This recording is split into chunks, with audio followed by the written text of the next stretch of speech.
السلام عليكم ورحمة الله وبركاته. الحمد لله رب العالمين والصلاة والسلام على سيدنا محمد وعلى آله وصحابه أجمعين أما بعد. أعوذ بالله من الشيطان الرجيم. بسم الله الرحمن الرحيم. قد أفلح المؤمنون الذين هم في صلاتهم خاشعون. وقال نبينا محمد رسول الله صلى الله عليه وسلم الصلاة مفتاح الجنة أو كما قال عليه الصلاة والسلام. எல்லா புகழும் அல்லாஹ் ஒருவனுக்கே உரித்தாகுக. எம்பெருமானார் முஹம்மது ரசூலுல்லாஹி ஸல்லல்லாஹு அலைஹி வஸல்லம் அவர்கள் மீதும் அவர்களுடைய குடும்பத்தார்கள் சஹாபா பெருமக்கள் மீதும் தாபிஈன்கள் தாபிஈன்கள் நாதாக்கள் சுஹதாக்கள் சாலிஹீன்கள் நல்லவர்கள் ஜும்மாவிற்காக அல்லாஹ்வுடைய பள்ளிவாசலுக்கு வந்திருக்கக்கூடிய இனி வரக்கூடிய அத்துணை நல்லடியார்களின் மீதும் அல்லாஹுவின் சாந்தியும் சமாதானமும் கருணையும் ஈரேற்றமும் என்றென்றும் நின்று நிலவட்டுமாக. ஆமீன். எல்லாம் வல்ல அல்லாஹ்வின் ரஹ்மத்தும் மேலான மகுஃபிரத்தும் நம் அனைவர்கள் மீதும் முழுமையாக வந்து சேரட்டுமாக. ஆமீன். அருமையான ஜமாத்தார்களே, பெரியோர்களே, இஸ்லாம் அல்லாஹ்வை வணங்க சொல்லியிருக்கிறார். உலகத்தில் உள்ள எல்லா மூமின்களுக்கும் எல்லா முஸ்லிம்களுக்குமான இறைவனாக இருக்கக்கூடிய ரப்புல் ஆலமீன் அல்லாஹ் ஜல்ல ஷானஹு வ தஆலா அவனை மட்டுமே வணங்க வேண்டும் என்பது இஸ்லாமிய மார்க்கம் நமக்கு கூறக்கூடிய வலியுறுத்தக்கூடிய ஒரு முக்கியமான ஒரு விஷயமாக இருக்கிறது. அந்த அடிப்படையில் எல்லா மூமின்களும் அல்லாஹ்வுக்கு இணை வைக்காமல், அல்லாஹ்வுக்கு இணை கற்பிக்காமல், அல்லாஹ்வுடைய இடத்தில் வேறு யாரையும் வைத்து பார்க்காமல் அல்லாஹ்வை மட்டுமே நாமெல்லாம் வணங்கி கொண்டிருக்கிறோம். வணக்கம் என்பது பல வகை உண்டு. குர்ஆன் ஓதுவதின் மூலமாக, குர்ஆன் ஓதுவதும் ஒரு வணக்கம்தான், அது ஒரு இபாதத்து தான். குர்ஆன் ஓதுவதின் மூலமாக வணங்குகிறோம். அல்லாஹ்வை திக்ர் செய்வதின் மூலமாக அல்லாஹ்வை வணங்குகிறோம். அல்லாஹ்வுடைய கஅபத்துல்லாஹ்வுக்கு சென்று ஹஜ் செய்வதின் மூலமாக அல்லாஹ்வை வணங்குகிறோம். அல்லாஹ் குர்ஆனில் கூறியபடி உறவுகளோடு சேர்ந்து வாழ்ந்தும் கூட அல்லாஹ்வை நாம் வணங்குகிறோம். தர்மம் கொடுத்து இல்லாதவர்களுக்கு உதவி செய்து அல்லாஹ்வை நாம் வணங்குகிறோம். அதே போன்று தொழுகையின் மூலமாகவும் நாம் அல்லாஹ்வை வணங்குகிறோம். அருமையானவர்களே, தொழுகையை தவிர்த்து மற்ற இபாதத்துகளில் எல்லாம் ஏதாவது ஒரு குறை ஏற்பட்டால் அல்லாஹ் மன்னிப்பான். ஆனால் தொழுகை மாத்திரம் ஒரு மனிதன் அடுத்தவர் பார்க்க வேண்டும் என்பதற்காக தொழுகிறாரா, அல்லது ரப்புல் ஆலமீன் பார்க்கிறான் என்கிற பயத்தோடு தொழுகிறாரா என்பதை அல்லாஹ் ரொம்பவும் கவனித்துக் கொண்டிருக்கிறார். ஒவ்வொரு தொழுகையாளி விஷயத்திலும் தஹஜ்ஜத்திலிருந்து வித்ரு வாஜிப் வரைக்கும் என்னென்ன தொழுகைகள் எல்லாம் இருக்கிறதோ, எவ்வளவு நாம் தொழுதாலும் உள்ளச்சமுள்ள தொழுகையாக நம்முடைய தொழுகை இல்லை என்றால் அது இபாதத்துடைய லிஸ்டில் அல்லாஹ் வைப்பதில்லை. நாளை மறுமையில் அந்த அடியான் அல்லாஹ்விடத்திலே வந்து சொல்வான், ரப்பே உன்னை நான் தொழுதேன், 3:30 மணிக்கு எந்திரிச்சு தொழுதேன், 2:30 மணிக்கு எழுந்து நான் உன்னை தொழுதேன், தஹஜ்ஜத் தொழுதேன், இஷாவுக்கு பின்னால் வித்ரு வாஜிப் ஒரு நாள் கூட நான் விட்டதில்லை. அல்லாஹ் அந்த இபாதத்தை எல்லாம் சுருட்டி அவன் முகத்திலே வீசிவிடுவான். இதோ உன்னுடைய தொழுகைகள். யாருக்காக தொழுதாய்? எனக்காக தொழுதாயா? என்னை பயந்து தொழுதாயா? சொர்க்க வேண்டும் என்பதற்காக தொழுதாயா? நரகத்தை பயந்து தொழுதாயா? அல்லது பிற மக்கள் உன்னை பார்க்க வேண்டும், புகழ வேண்டும், ஆகா இவர் எவ்வளவு பெரிய தொழுகையாளி, இவரோடு ஒரு பழக்கம் நமக்கு இருக்க வேண்டுமே என்று உன்னை பற்றி அடுத்தவர் நினைக்க வேண்டும் என்பதற்காக நீ தொழுதாயா என்று அல்லாஹ் நாளை கியாமத்தில் நம்முடைய தொழுகைகளை, நாம் செய்த தொழுகை என்கிற இபாதத்தை சுருட்டி நம்முடைய முகத்தில் வீசிவிடுவான் என்பதாக நபி ஸல்லல்லாஹு அலைஹி வஸல்லம் அவர்கள் கூறுகிறார்கள். அருமையானவர்களே, மூமின்கள் என்பவர்கள் செல்ற இடமெல்லாம் வெற்றி பெற வேண்டும். போகிற இடத்திலெல்லாம் அவர்களுக்கு வெற்றி கிடைக்க வேண்டும். யாருக்கு வெற்றி கிடைக்கவில்லையோ அவர்கள் பரிபூர்ணமான ஈமான்தாரியாக இல்லை என்ற அர்த்தம். இன்னைக்கு குடும்பத்தில் நாம் தோற்கிறோம், நாம் செய்கிற வியாபாரத்தில் தோற்கிறோம், மனைவி பிள்ளைகளிடத்தில் தோற்கிறோம், கூட பிறந்த அண்ணன் தம்பிகளிடத்தில் தோற்று போய் தலை குனிந்து நிற்கிறோம். பெற்ற தாய் தகப்பன்களுக்கு முன்னால் நிற்பதற்கு கூட வெட்கப்பட்டு தலை குனிந்து தோல்வி அடைந்து நாம் கூனி குறுகி நிற்பதற்கு காரணம் நாம் பரிபூர்ணமான ஈமான் இல்லை. நம்மிடத்திலே பரிபூர்ணமான ஈமான் நம்மிடத்தில் இல்லை. அல்லாஹ் சொன்னான், உங்களிடத்தில் பரிபூர்ணமாக ஈமான் இருக்குமேயானால் நீங்கள் வெற்றி பெறுவீர்கள். பரிபூர்ணமான ஈமான் யாருக்கு கிடைக்கும் தெரியுமா? யாருடைய தொழுகையிலே பயபக்தி இருக்குமோ. நான் சும்மா சொல்லல, 18வது ஜுஸூல முதல் 2 ஆயத்து அல்லாஹ் இதைத்தான் சொல்றான். கத் அஃப்லஹல் மூமினூன், ஈமான்தாரிகள் எல்லாம் வெற்றி பெற்று விட்டார்கள், ஜெயித்து விட்டார்கள். அல்லதீன, எப்படிப்பட்ட ஈமான்தாரி தெரியுமா? சும்மா பேருக்கு லா இலாஹ இல்லல்லாஹ் முஹம்மது ரசூலுல்லாஹ்னு கலிமாவை சொல்லி ஈமான் கொண்டா போதுமா? பெயருக்கு தொழுதால் போதுமா? அல்லதீன ஹும் ஃபீ ஸலாத்திஹிம் காஷிஊன், அவர்களுடைய தொழுகையில் பயபக்தி இருக்கும், தக்வா இருக்கும், அல்லாஹ்வை அவர் பயப்படுவார், அல்லாஹ்வை பயந்த தொழுகையாக அவருடைய தொழுகை இருக்கும். அப்படி யார் ரப்புடைய திருப்தியை பெற்ற தொழுகையாக தொழுகிறாரோ அப்படிப்பட்ட மூமினுக்குத்தான் முழுமையான வெற்றி என்கிறான் அல்லாஹ். இன்றைக்கு ஆட்சி பதவியில் நாம் தோற்கிறோம் இல்லையா? முஸ்லிம்கள் தோற்கிறார்கள். எல்லா வியாபாரத்தில் தோற்கிறோம். ஒரு சமூகம், ஒரு காலம் இருந்தது, பாய்மார்கள் என்றால் நியாயமானவர்கள், முஸ்லிம்கள் என்றால் அவர்களை நம்பி 1 கோடி ரூபாயை கூட கொடுக்கலாம் என்கிற ஒரு பெயர் அடுத்த மதத்தை சார்ந்த நம்முடைய சகோதரர்களுடைய மனதில் நிரம்பி இருந்தது. ஆனால் இன்றைக்கு யாரை வேணாலும் நம்பு, பாய்மார்களை நம்பாத, அவனுக்குள்ளேயே அடிச்சுக்கிட்டு சாவான் என்கிற பெயரை நம்முடைய மாற்று மத சகோதரிடத்தில் நாம் வாங்கியிருக்கிறோம் என்றால் வெட்கக்கேடு இல்லையா?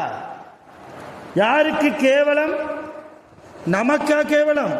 நம்மால் நம்முடைய மார்க்கத்திற்கு கேவலம், ஈமானுக்கு கேவலம், இஸ்லாத்திற்கு கேவலம். அல்லாஹ் வெட்கப்படுகிறான். என்ன இந்த என்னுடைய அடியான் இவனுடைய நடைமுறையால், இவனுடைய கெட்ட நடத்தையால் நமக்கு மனிதர்களுக்கு மத்தியில் ஒரு அதிருப்தியை வாங்கி தருகிறானே என்று அல்லாஹ் வெட்கப்படுகிறான். இன்னும் சொல்ல போனால் சில நேரம் கோபமும் படுகிறான். அதனால்தான் நிறைய முஸ்லிம்கள் அல்லாஹ்வுக்கு இணை வைக்கக்கூடியவர்களிடத்தில் தோற்று போகிறோம், ஜெயிப்பதில்லை. காரணம், இதற்கெல்லாம் எவ்வளவு விஷயங்கள் நாம் எடுத்து பார்த்தாலும் பட்டியல் போட்டுக்கொண்டே போகலாம், நீண்ட பட்டியலாக போகும். ஒரே காரணம், நம்முடைய தொழுகை சரியில்லை. இதுதான். எப்படி தொழணும், எந்த நிய்யத்தோடு தொழணும், தொழுகையின் போது நம்முடைய கல்பு, நம்முடைய உள்ளம் யாரை நோக்கி இருக்க வேண்டும் தெரிந்தும் சில முஸ்லிம்கள் அல்லாஹ்வுடைய ஓர்மையோடு தொழுவதற்கு நாம் மறந்திருக்கிறோம். தெரியாத இன்னும் நிறைய முஸ்லிம்கள் உலகத்தில் இருக்கத்தான் செய்கிறார்கள். சஹாபாக்கள் அவர்களுடைய தொழுகையில் எந்த அளவு பயபக்தி இருந்தது, தன்னையே மறந்தவர்களாக. தொழுகையில சஹாபாக்கள் நின்னா தன்னையே மறந்து போயிடுவாங்க. தன் உடம்பில் ஏதாவது கடித்தால் கூட எந்த அசைவும் இருக்காது. ஒரு மரத்தில் ஆணியை அடித்தால் எப்படி நிற்குமோ அறையுமோ அந்த அளவு மிக ஸ்ட்ராங்காக அங்கும் இங்கும் அசையாமல் நிற்பதுதான் ஒரு தொழுகையாளியுடைய தொழுகை. இன்றைக்கு நம்முடைய தொழுகை எப்படி இருக்கிறதா? கொஞ்சம் யோசிச்சு பாருங்க, கவலையோடு யோசிக்கணும். நிறைய சிந்தனைகள் பிறக்க வேண்டும் தொழுகையின் விஷயத்தில். அருமையானவர்களே, எதிரிகள் தாக்கினாலும் கூட தன் மேனியிலிருந்து இரத்தம் வழிந்து ஓடக்கூடிய நிலைமையிலும் கூட தொழுகையில் நிற்கக்கூடிய நிறைய சஹாபாக்கள் தொழுகையை விட்டதில்லை, அங்குமிங்கும் அசைந்து கொடுப்பதில்லை. அசைந்து கொடுத்ததாக ஒரு வரலாறை கூட நம்மால் இஸ்லாமிய வரலாற்றில் சஹாபாக்களுடைய தொழுகையில் நம்மால் பார்க்கவே முடியாதே. தொழுகை குறித்து எத்தனை சட்டங்கள், ஜும்ஆவை குறித்து எத்தனை சட்டங்கள், இமாமால் ஓதப்படுகிற அந்த குதுபாவில் உள்ள எத்தனை சட்டங்கள் யாருக்கு தெரியும்? எத்தனை பேருக்கு முழுமையாக இதை நாம் தெரிந்த முஸ்லிம்களாக நாம் இருக்கிறோம்? தொழுகை என்பது நமக்காக இறக்கப்பட்டது இல்லையா?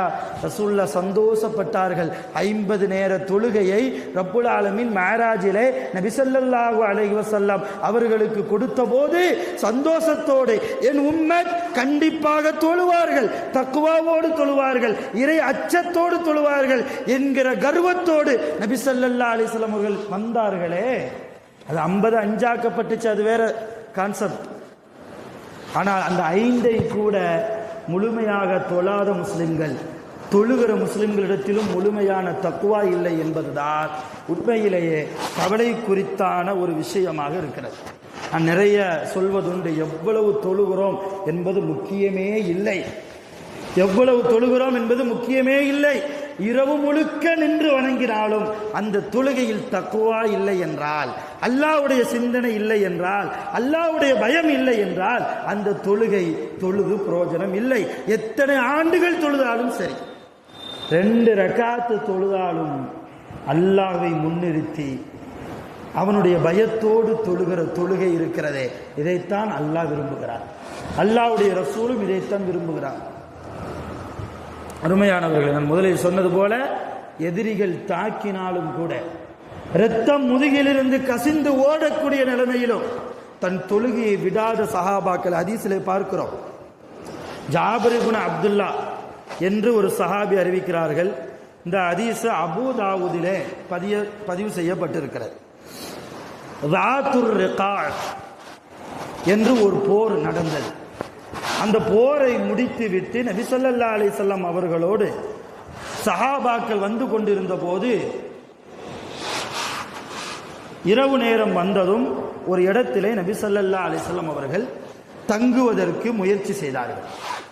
சஹாபாக்கள்கிட்ட கேட்டாங்க, வெட்ட வெளி, திறந்த மைதானம், எதிரிகள் எப்பொழுது வேண்டுமானாலும் போர் முடிந்து விட்டது, இருந்தாலும் கூட எதிரிகள் எப்பொழுது வேண்டுமானாலும் இந்த திறந்த வெளியில் நம்மை தாக்குவதற்கு வரலாம். எல்லோரும் அயர்ந்த தூக்கத்தில் இருக்கிறோம், நிறைய தூக்கம் இருக்கிறது, சோர்வு இருக்கிறது, போர் செய்த களைப்பு இருக்கிறது. எல்லோரும் தூங்கிவிட்டால் நம்முடைய உயிர்கள் பறிபோகும். அதனால் யாராவது இன்றைக்கு இந்த இரவு அல்லாஹ்வுக்காக கண் விழித்து பாதுகாப்பு கொடுப்பதற்கு யார் தயார் என்று சொன்னபோது 2 சஹாபி எந்திரிச்சாங்க. ஒன்று மக்கத்து சஹாபி, இன்னொன்று மதீனத்து சஹாபி. முஹாஜிரான சஹாபி ஒருவர், அன்சாரி தோழர் ஒருவர். 2 பேர் எந்திரிச்சாங்க. யார் ரசூலல்லாஹ், நாங்கள் 2 பேரும் பாதுகாப்பு தருகிறோம், நீங்கள் எல்லோரும் உறங்குங்கள் என்று சொல்ல, சஹாபாக்கள் நபி ஸல்லல்லாஹு அலைஹி வஸல்லம் எல்லோரும் தூங்குகிறார்கள்.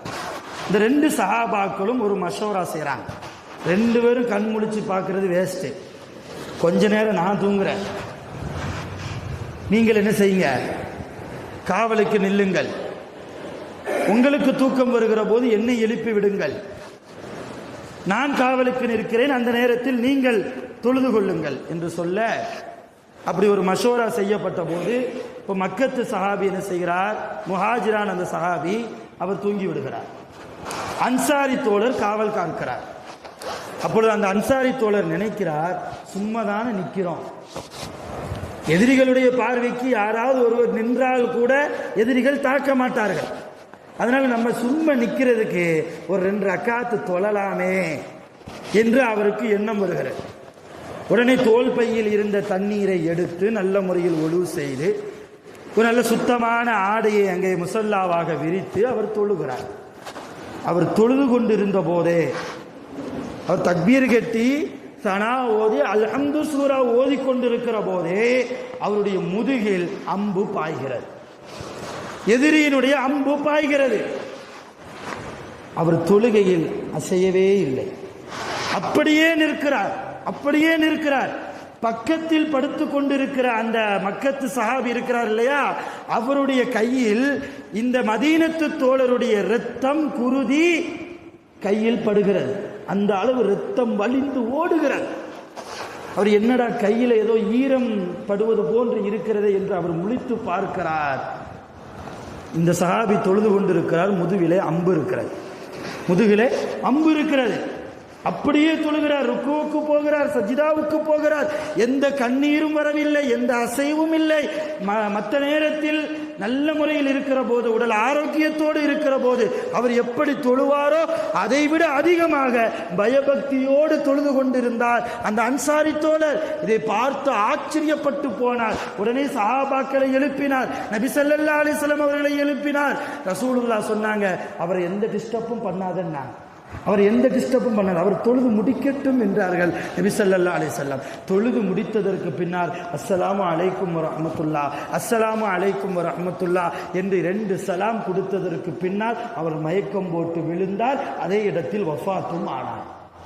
இன்னா லில்லாஹி வ இன்னா இலைஹி ராஜிஊன். அதே இடத்தில் இறந்தும் போனார். யோசிக்கிறோம், இவருக்கு சொர்க்கமா நரகமா? என்ன அமல் செய்திருப்பார்? இத்தனைக்கும் ரசூலுல்லாவோடு 2 ஆண்டுகள் தான் அவர் வாழ்ந்தார். 2 ஆண்டு தான் அவர் முஸ்லீம், 2 வருஷம் தான் அவர் முஸ்லீம்.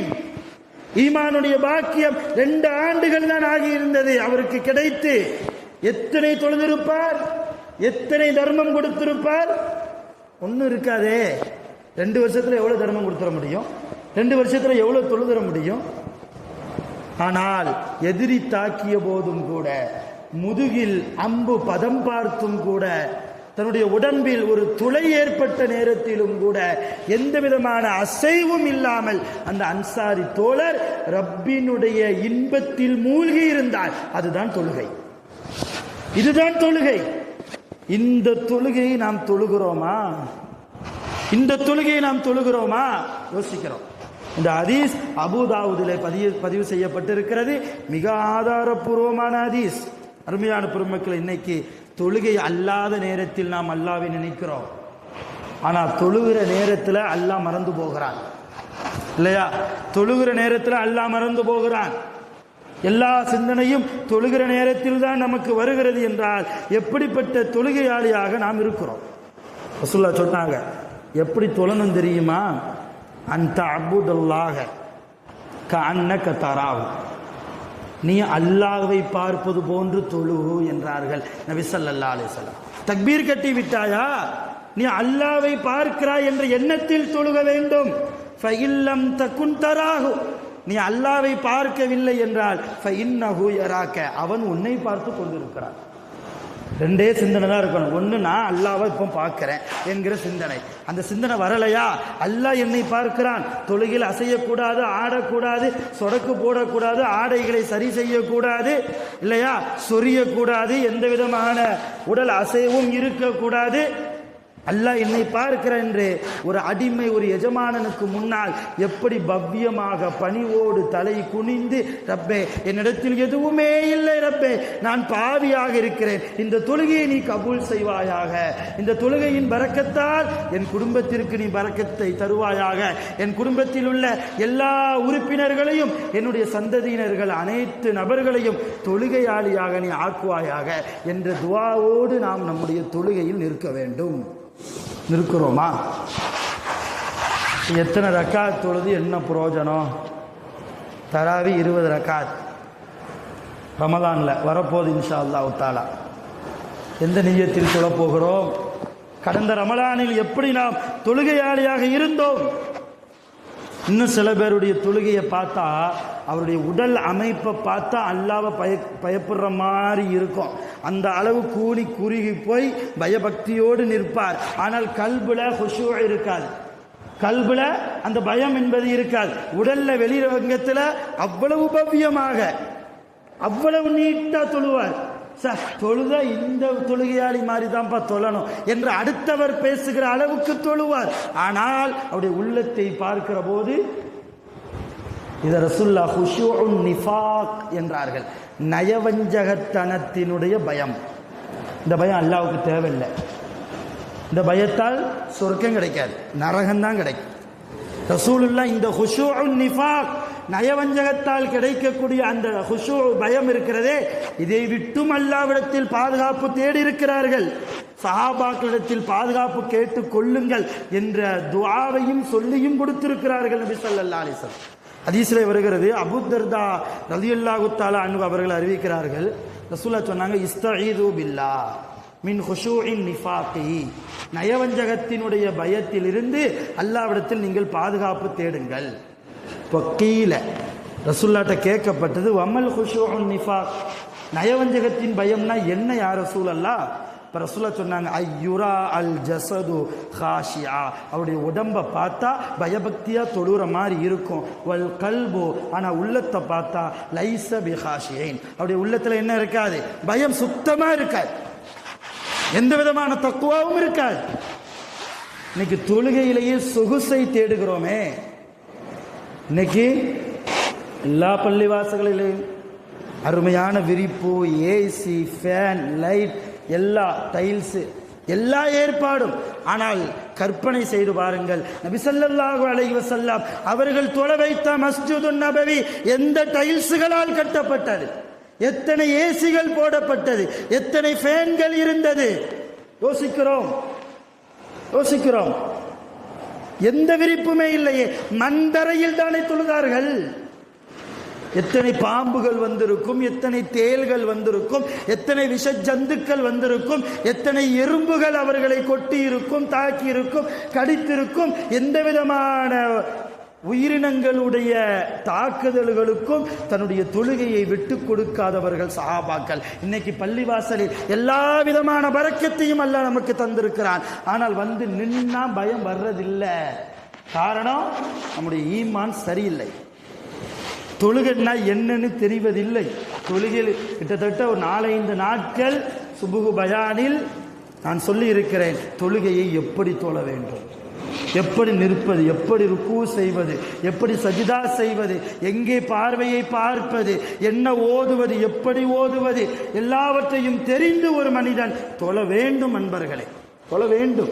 கண்டிப்பாக ரப்பிடத்தில் கண்ணீர் வடித்து கேட்கணும், அல்லாஹ் தொழுகையின் போது என்னிடத்தில் பயம் வருவதில்லை, உன் பயத்தை எனக்கு நசீபாக்குவாயாக கேட்கணும்.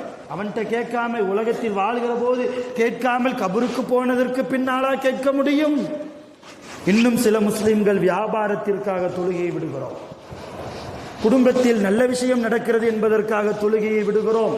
குறித்த நேரத்தில் தொழுகை கடமையாக்கப்பட்டிருக்கிறது என்கிறான் அல்லாஹ் மூமின்களுக்கு. இன்ன ஸலாத்த கானத் அலல் முஃமினீன கிதாபம் மவ்கூதா, 5வது ஜுஸுவிலே அல்லாஹ் சொல்வான், நேரம் குறிப்பிடப்பட்டதாக மூமின்கள் மீது கடமையான தொழுகையாக இந்த இபாதத் இருக்கிறது, இந்த தொழுகை இருக்கிறது. குறித்த நேரத்தில் தொழுகிறோமா? யோசிக்கிறோம். ஒரு பேங்குக்கு இத்தனை மணிக்குள்ள போகலைன்னா பேங்கு க்ளோஸ் ஆயிரும். இல்லை ஒரு ஹாஸ்பிட்டலுக்கு இத்தனை மணிக்குள்ள போகலைன்னா டாக்டர் போய் விடுவார். விஷயத்தை அறிந்து உடனே போய் பார்க்கிறோமா இல்லையா? டாக்டர் வர்றதுக்கு முன்னாலேயே டோக்கன் போட்டு உட்கார்ந்துருக்கோம் இல்லையா? ஆனால் உள்ளத்திற்கு மருந்து கொடுக்கக்கூடிய மிகப்பெரிய டாக்டர் அல்லாஹ், கவலைக்கு மருந்து தரக்கூடிய மிகப்பெரிய டாக்டர் அல்லாஹ். அவனை விட சிறந்த மருத்துவர் உலகத்தில் யார் இருக்க முடியும்? பரக்கத்து கொடுப்பவன் அவன்தான், ரஹ்மத்தை தருபவன் அவர்தான், அவன்தான் கவலைகளை நீக்குபவன் அவன்தான், முசீபத்துகளை நீக்குபவன் அவன்தான். உலகத்தின் ஆபத்துகள் இல்லாமல், ஷைத்தான்களுடைய தீங்குகள் இல்லாமல், பொறாமைக்காரர்களுடைய தீங்குகள் இல்லாமல் நம்மை பாதுகாக்கக்கூடிய மிகப்பெரிய மருத்துவன் அவன்தான். அவனை தொழுவதற்கு எந்த நேரத்தில் வருகிறோம்? எவ்வளவு மணி நேரம் தொழுகிறோம்? அந்த தொழுகையில் பயபக்தி இருக்கிறதா? எவ்வளவு யோசிக்க வேண்டியது இருக்கிறது அன்பர்களே. இதையெல்லாம் அல்லாஹ் கணக்கு போட்டு நம்மை பிடிக்க ஆரம்பித்து விட்டால் நம்முடைய நிலைமை என்ன? கியாமத்தில் அவன் அர்ஹமுர் ராஹிமீன், இறக்கமுடையவர்களுக்கெல்லாம் இறக்கமுடைய ரப்பு, அவன் மன்னிப்பான். இருந்தாலும் கூட அவன் மன்னிப்பான் என்பதற்காக நாம் அசால்ட்டாக இருப்பதா? அசால்ட்டாக இருப்பது சாதாரணமாக ஒரு ஸ்மார்ட் போன், ஆண்ட்ராய்டு போன், அது அவருக்கு பயன்படுத்த தெரியவில்லை என்பதற்காக பேரம்பேத்திகளை பக்கத்தில் கூட்டு உட்கார வச்சு இந்த ஆப்பு என்ன, இதுக்குள்ள என்னென்ன பிரயோஜனம் இருக்குது, இதை எப்படி யூஸ் பண்றது, எல்லாமே கேட்டு தெரிந்து கொள்கிறோமே. என்றைக்காவது நம்முடைய பிள்ளைகளை பக்கத்தில் உட்கார வைத்து எனக்கு குர்ஆன் ஓதி காம்பியப்பா, எனக்கு குர்ஆனை சொல்லித்தாயப்பா, எனக்கு தொழுகை எப்படி தொழ வேண்டும் உனக்கு தெரியுமா, நான் சொல்லித்தரட்டுமா, இது போன்ற இஸ்லாமிய ஷரீஅத்து சம்பந்தப்பட்ட வினாக்களை நம்முடைய மனைவியோடு, நம்முடைய பெற்றோர்களோடு, நம்முடைய பிள்ளைகளோடு, நம் பேரன் பேத்திகளோடு என்றைக்காவது நாம் செய்ததுண்டா? செய்யவில்லை என்றால் அல்லாஹ்வுடைய பொருத்தம் நமக்கு கிடைக்குமா, கிடைக்காதா? அல்லாஹ்வுடைய பொருத்தம் நமக்கு இல்லை என்றால் நம்முடைய கபரு சுவனத்து பூஞ்சோலையா அல்லது நரகத்தின் படுகொலியா? அல்லாஹ் பாதுகாக்க வேண்டும். நம்முடைய கபரு நமக்கு சுவனத்து பூஞ்சோலையாக இல்லை என்றால் நாளை நாம் போய் சேரக்கூடிய இடம் எந்த இடம்? நிரந்தரமான வாழ்க்கை இல்லையா? அது நிரந்தரமான வாழ்க்கை இல்லையா? உலகத்தில் அடுத்தவருக்கு பயப்படுகிறோம், அடுத்தவருக்கு பயப்படுகிறோம், தந்தைக்கு பயப்படுகிறோம், மனைவிக்கு கூட பயப்படுகிறோம் இந்த காலகட்டத்தில் இல்லையா? தாய்க்கு பயப்படுகிறோம், அண்ணன் தம்பிகளுக்கு பயப்படுகிறோம், ஊர் உறவுக்காரர்களுக்கெல்லாம் பயப்படுகிறோம். ஆனால் இந்த பயத்தில் ஏதாவது பிரயோஜனம் உண்டா? ஒரு பிரயோஜனமும் கிடையாது. பிரயோஜனம் உள்ள பயம் அல்லாஹ்வின் மீது நாம் வைக்கிற பயம். அந்த பயம் வந்து விட்டால் ஹராம் நமக்கு வருமா? நம்முடைய வாழ்க்கையில் ஹராம் வருமா? ஹராமான சில பொருட்களை சாப்பிடுகிறோம், உட்கொள்கிறோம், மூக்கில் தேய்க்கிறோம், வாய்க்குள்ளே வைக்கிறோம் இல்லையா? ஹராம் தான், மக்ரூஹ் தான், வெறுக்கப்பட்ட காரியம்தான். வெறுக்கப்பட்ட காரியத்தை தொடர்ந்து செய்தால் அது ஹராமுடைய அந்தஸ்து தான். தெரிந்தும் செய்கிறோம் என்றால் தொழுது என்ன பிரயோஜனம் என்று கேட்கிறேன். என்ன பிரயோஜனம்? சதக்கா தான தர்மம் கொடுத்து என்ன பிரயோஜனம்? அல்லாஹ்வுடைய பயம் இல்லாமல் குர்ஆனை ஓதி என்ன பிரயோஜனம்? அறிவு சார்ந்த முஸ்லிம்கள் நாமெல்லாம். நம்முடைய பரம்பரை சாதாரணமான பரம்பரை அல்ல. ஒரு அபூபக்கர் சித்திக் ரலியல்லாஹுடைய பரம்பரை நம்முடைய பரம்பரை. நம்முடைய பரம்பரை சையதுனா உமர் இப்னு கத்தாப், சையதுனா உஸ்மான் இப்னு அஃபான், சையதுனா அலி இப்னு அபி தாலிப், சையதுனா ஹம்சா போன்ற பெண்ணம்பெரிய சஹாபாக்களுடைய பரம்பரையிலிருந்து வந்தவர்கள் இஸ்லாமிய சொந்தங்கள் நாமெல்லாம். அவர்களுடைய பெயரை நம்முடைய நடத்தையால் கெடுப்பதா? நம்முடைய நடத்தையால் நம்முடைய இஸ்லாமிய மார்க்கத்திற்கே கெட்ட பெயரை நாம் உண்டாக்கி தருவதா? சாதாரணமாக நாம வளர்க்கிற பையன் தெருவில் ஒரு மாதிரி போகிறான், கொஞ்சம் ட்ரிங்க்ஸ் அடிச்சுட்டு போகிறான்னு வைங்க, எல்லாரும் நம்மள்ட்ட தான் வந்து கேட்பான் இல்லையா? என்ன புள்ள பெற்று வளர்த்துருக்கம்பா. எவ்வளோ கோபம் வரும், எவ்வளோ ஆத்திரம் வரும். இவனை பெற்றதுக்கு சாகடிக்கலாம் என்றெல்லாம் தோன்றுமா இல்லையா? நம்மை படைத்தான் அல்லாஹ், பார்த்து பார்த்து படைத்திருக்கிறான் ஒவ்வொரு படைப்புகளையும். இவனுக்கு கண் எப்படி இருக்க வேண்டும், மூக்கு எப்படி இருக்க வேண்டும், உடலுக்கு உள்ளே இருக்கிற ஒவ்வொரு பாகத்தையும் மிக பெர்ஃபெக்டாக, மிகச்சரியாக, எந்த விதமான பழுதும் இல்லாமல் அழகான முறையிலே நம்முடைய தோற்றத்தை கொடுத்து அல்லாஹ் நம்மை படைத்திருக்கிறானே, அவனுக்கு அவப்பெயர் வாங்கி கொடுக்கவா நாம் படைக்கப்பட்டோம்? முழுமையாக வணங்க வேண்டாமா? வணக்கத்தை தெரிந்து புரிந்து நாம் அவனை வணங்க வேண்டாமா? இன்னும் நிறைய முஸ்லிம்கள் ஜும்மாக்கு மட்டும்தான் அவங்க முஸ்லிம்கள், வெள்ளிக்கிழமை ஆனால் மட்டும்தான் அவங்க முஸ்லிம்கள். மற்ற நேரத்துல எல்லாம் பள்ளியாசல் பக்கமே பார்க்க முடியாது. வாரம் கரெக்டாக வெள்ளிக்கிழமைக்கு மட்டும் ஆஜராயிருவாங்க அட்டண்டன்ஸ் போடுறதுக்கு. இது என்ன பள்ளிக்கூடமா? அல்லாஹ் கேட்க மாட்டானா? ஜும்மா எப்படி கடமையோ ஒவ்வொரு நேர தொழுகையும் 7 வயதில் ஒரு ஆணுக்கு தொழுகை கடமையாகிறது. 10 வயது ஆனதும் அவன் தொழவில்லை என்றால் நீங்கள் அடித்து தொழச் சொல்லுங்கள் என்கிறது மார்க்கம். முஸ்லிம்கள் யாரையுமே காணமே. ஜும்மாவிற்கு மட்டும் நிரம்பி வழி. இன்னும் சில பேர் பெருநாள் முஸ்லிம்கள், பெருநாளுக்கு மட்டும்தான் வருவாங்க. இன்னும் சில முஸ்லிம்கள் அவருடைய வாழ்க்கையில் அல்லாஹ் ஏதாவது ஒரு கஷ்டத்தை கொடுத்தா அப்போ மட்டும் வருவான். யா அல்லாஹ், இது அல்லாஹ்வை ஏமாத்துறதா இல்லையா? இது அல்லாஹ்வுக்கு முன்னால் நடிக்கிறதா இல்லையா? என்னடா சோதனை கொடுக்கிற போதுதான் என்னிடத்தில் வருவாயா? இன்பமான வாழ்க்கையை கொடுத்தேன் அப்போது வரமாட்டாயா? வியாபாரத்திற்காக தொழுகையை விடுகிறோமே. நான் முதலிலே சொன்னது போல குடும்பத்தில் நல்ல காரியம் எடுப்பதற்காக தொழுகையை விடுகிறோமே. எப்படிப்பட்ட சூழ்நிலையில் இருக்கிறோம்? ஒன்றும் இல்லை, ஜும்மாவுடைய டயம் ஒரு 1:40 வரைக்கும் நான் இப்போ பயான் பேசிக்கிட்டே இருந்தேன்னு வைங்க, என்ன ஆகும் நிலைமை? சலிப்பு வருமா இல்லையா? சலிப்பு வந்தாலே ஈமான் பலகீனம் என்று பொருள். இதை மட்டும் சொல்லி முடிக்கிறேன். அல்லாஹ் நம் அனைவர்களையும் பாதுகாப்பானாக. தொழுகையை உள்ளச்சத்தோடு தொழுவோம், பயபக்தியோடு தொழுவோம், எப்படி தொழ வேண்டும் என்கிற முறையை தெரிந்து அறிந்து விளங்கி தொழுவோம், எல்லா நேரமும் தொழுவோம். ரப்புல் ஆலமீன் நம்முடைய தொழுகைகளை கபூல் செய்வானாக. ஆகிரு தஅவானா அல்ஹம்துலில்லாஹி ரப்பில் ஆலமீன். அஸ்ஸலாமு அலைக்கும் வரஹ்மத்துல்லாஹி வபரகாத்துஹு.